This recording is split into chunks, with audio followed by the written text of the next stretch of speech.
Look who it is. Daniel Dan Wallace. You got it. How's it going? I can't see all your awards. Okay, that's better. That's better. Oh, nothing. Oh, there's more there, is there? Oh, that one's looking a bit empty.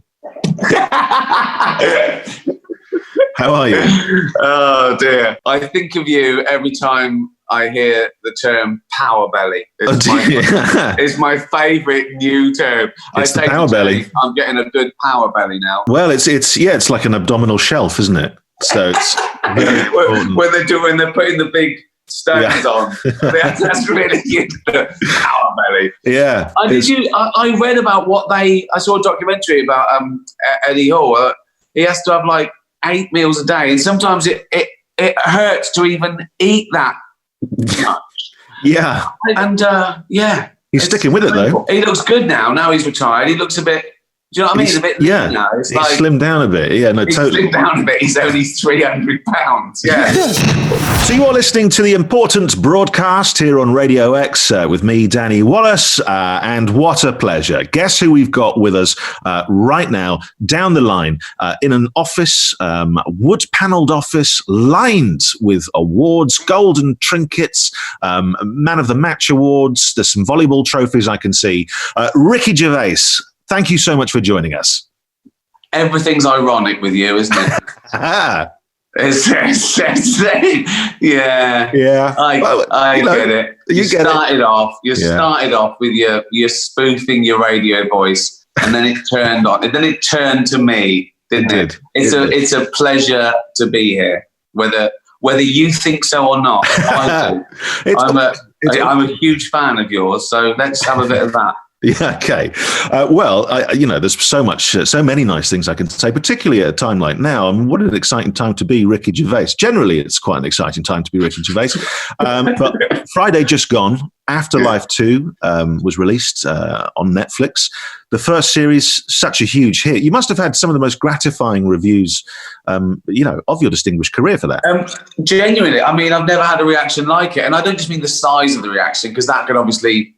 That could be a reflection of the fact that Netflix has 170 million subscribers worldwide, which is mind-blowing, really, when you think about it. And I'm on social media now, so you hear everything. But it was the emotional response. And my agent the first week got 300 letters. Now, that is really rare, where people bothering to write a letter. Yeah, wow. And they were telling their own story. So it wasn't a tweet. It wasn't, a thumbs up. And people come up to me on the street, and usually they just go, love the show, or I'll give it to them at the Golden Globes. And here they'd come up and they'd approach me and they'd say, I just want to say, I lost my brother 3 weeks before I watched it. And you think, oh my God, everyone's grieving. Everyone in the world is grieving about something all the time. And the older you get, the more you've got to grieve about. And I think even I was worried, can people go from watching a woman die of cancer to laughing at he's calling a little fat kid, and the answer is yes, because that's life. We do that. We go from real to silly. We go from fun to a terrible text. That is what life is. It really is ups and downs.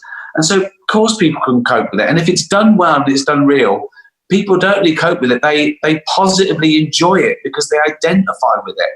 And I think we second guess the audience too much. Can they take this? Well, of course they can. They're living in a frightening world. Of course they can take fiction about stuff. They can take it. Well, it's very often it's that release, isn't it? And that kind of that pressure that needs the element of humour to just let a little bit of air out and to make it okay again, and to realise that we are living. Well, it's what humour's for, I think. Humour is inbuilt to us because it gets us through stuff. It prepares us. It inoculates us. It makes us feel better. It bonds. It's a social power. It relaxes people. People like it. How many people bond first over the sense of humour? I mean, I think all the friends I've ever had from the age of 5 because they liked something I liked. You know what I mean? Yeah. It's the first thing you see. in people. And I really do think that there's no harm can come from discussing taboo subjects. And I think people worry about it in comedy because people assume it's taking the wrong side of the argument. Like if you're joking about something that's terrible, you're downplaying it or laughing at it. And that's just not true. I've often said that offense often happens when people mistake the subject of a joke with the actual target. And they're not the same. They don't have to be the same. And I think there's just too much of people worrying about taboo subjects, and that's why they stay taboo.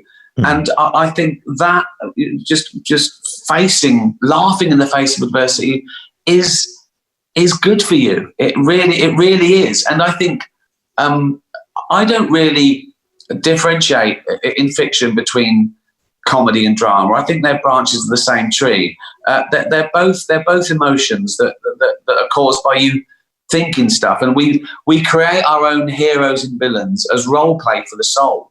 And you go through all those things. You really cry when you watch something sad, and you really laugh when you find something funny. But no one really gets hurt. And I think people get that. And it's just crying makes you feel just as good as laughing. You know what I mean? It really does. And there's a couple of things there that you mentioned that I just want to pick up on. One was when I first heard you talking about Afterlife, and it's the story of Tony, who is struggling so deeply with loss, and it. Like you say, it was very much. It sounded like it was going to be about this guy who could say the unsayable, who wouldn't care about shocking. And I remember you saying it was almost like a superpower.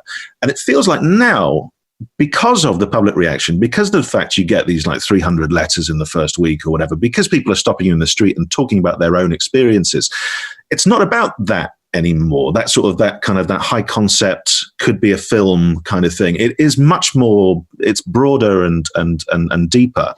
And it feels like yes, for lots of reasons. But it feels like the public have kind of informed that a bit as well. Well, they should, because if you're an observational comedian or write whatever, you do learn. It is found objects. That's all it is, really. You keep your ears and eyes open.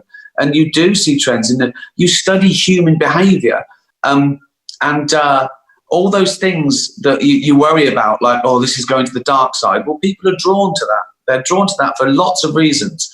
Empathetically, people like fear. Why do people watch horror? You know what I mean?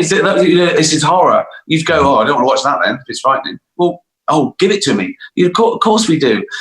People jump out of planes so they're scared, and they land and they go, I didn't die. That's the euphoria. We want to go to the and edge. Even in comedy, I talk about these scary subjects because I want people to go, oh, what's he gonna say? Whose side is he on? What's the deep?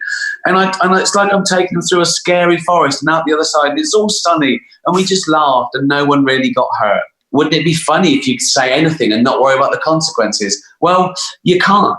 You can't, because we're decent people. We do worry about people's feelings. We can't tell the truth to people because it's not nice, and not those little things. So we lie, but they're nice lies. Can you come to my christening? Oh, I can't. I'm giving blood at the orphanage. Whereas you go, what? Of course not. I hate your family. You're an idiot. I wouldn't go to it. No, we don't say those things. Yeah. No, absolutely. But also, he's trapped, isn't he? He's trapped. He's kind of trapped by life, and like you say, he can't get better, but he decides that perhaps he can be better. Well, that's again one of the staples of sitcom. You have to be trapped, either literally or emotionally. You're either in prison like Porridge, or in the army like Bilko, or you're stuck with your dad like Steptoe and Son. So you're trapped because you've got to stay there. That's the sit bit. Yeah. Or you're trapped by class, like Hyacinth Bouquet, or absolutely, Del Boy or someone like that. Still big. It's still big, and it's not used as much as it was. I think the last great sitcom about class was Fawlty Towers. Yeah. It was on the cusp, because it wasn't just working class bloke upper class bloke. It was that white collar moving, that middle class guy who wanted to be above his station, and so it was very of the time. But yeah, class is still a big. It's a big thing. A big thing, you know. We'll talk more with you about Afterlife 2, which has just come out on Netflix as well, and more about the character Tony, who follows in the footsteps of there was Andy in Extras, and of course David in The Office. I'll be asking Ricky where he gets these crazy names from on your important broadcast. And obviously, I mean, Ricky, we're in a weird time right now. I'm in my basement talking to you in your office there. How's lockdown for you? What is a typical day, and has your life changed in any way? Well, I mean, the short answer is no. I'm coping with it fine. You'll never hear me complain. Not when there's nurses doing 14-hour shifts. I don't. I'd like to sing "Imagine" to you, just to show you that I'm just like you. No, I thought you were going to do it. Yeah, yeah. Imagine. No,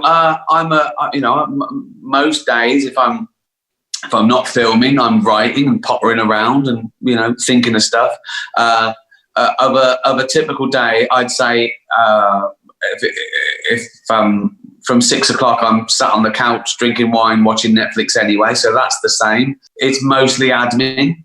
Mostly admin. I'm always doing admin.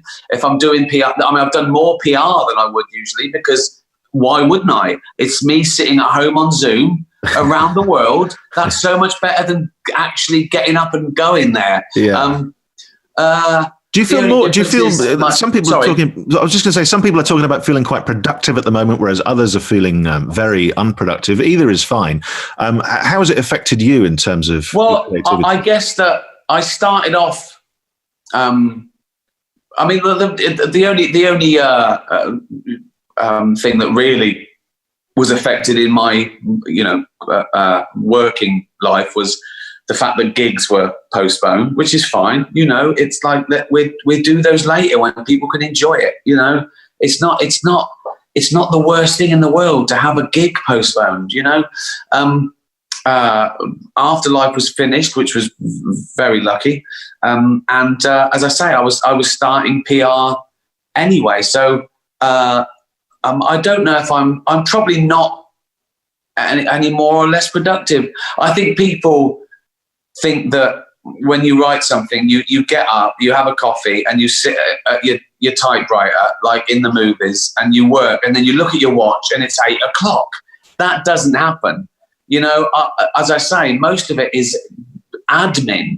I get to think about something when I'm going for a run or I'm on a transatlantic flight, when your brain stops thinking about all this, nonsense, and you can actually be creative. So I reckon my creative bursts are like 4 or 5 2-minute bursts a day. But if you come up with 2 minutes, yeah, that's amazing. Let me break it down for you. If I really come up with an idea that's 2 minutes long, whether it's for stand-up or a show or whatever, 2 minutes of stand-up, going around the world playing to 500,000 people, that's pretty lucrative. If I do a 2-minute scene, that's an afternoon's filming. So I look at it like that. I stand up alone. I used to write it like a writer would write an Edinburgh show, and then go out and try and say the words and get. And humanity, I discovered, let's walk out on stage and chat like Billy Connolly. And I tell you, an hour's stage time, I'd say, is worth conservatively 20 hours writing by yourself. Because they're to be said, they're to be performed. It doesn't count. It just doesn't count. Unless you're doing strict one-liners and play on words and puns, they're pretty much as good as when you've thought of them. But if you're your soul's bleeding on stage and you're telling them something they didn't know about you and you're giving them something to take away, well, that's about being there. That's about being part of it, Yeah. And the same with sitcom. It's you don't know how good it is until you see the people doing it. Luckily, I've got a slight advantage that I cast this before I wrote it. So I knew exactly who I was writing for, and I imagined everything in my head. But I hadn't worked with Penelope Wilton before. It was amazing. But I can't tell. Well, you know, you've got Diane Morgan, Rasheen Connerty, Tony Way, Kerry Godliman. So I mean, with their voices in your head, and you know, and I've worked them before, and I know exactly how they sound and what they can do and what they're good at, and But yeah, you give a line to Penelope Wilton, you've worked on it, and then she says it, and you go, oh, I just think, yeah, that's what I meant. Yeah. I'm going to get the credit for this. Do you know? It's like I happen to know what a great actress Penelope Wilton is, because once I got off a plane to New York, and she was at the baggage carousel. We're all waiting for our bags, and there's a couple of people who are sort of looking over and recognizing Penelope Wilton, and I could tell what was happening in her head. She was like, "I'm going to have to," and so she gets out her phone and she pretends to have a phone call, not knowing that our bags are going to be delayed for about 45 minutes. So she now has to continue this fake conversation forever. And I'm the only person who seems to have picked up on it and know. But I had a sort of a personal masterclass in situational acting that day, just from Penelope Wilton. As soon as the bag came out, boom, down, off. That's great. That's great. Yeah, it is a good one. It is a good one, particularly when you're walking past those people with their tunics asking for your credit card. I've been caught a few times. Early days I was caught. I couldn't say no. But now it's the old phone up. Nice. Yeah, exactly. I say that I'm on police business. I believe that. I definitely believe you. There used to be a pub I used to go in, and it was full of rogues and that. And there was always a couple of people like you at the bar that was CID. Yeah. Quietly having a drink. That's me. Radio X.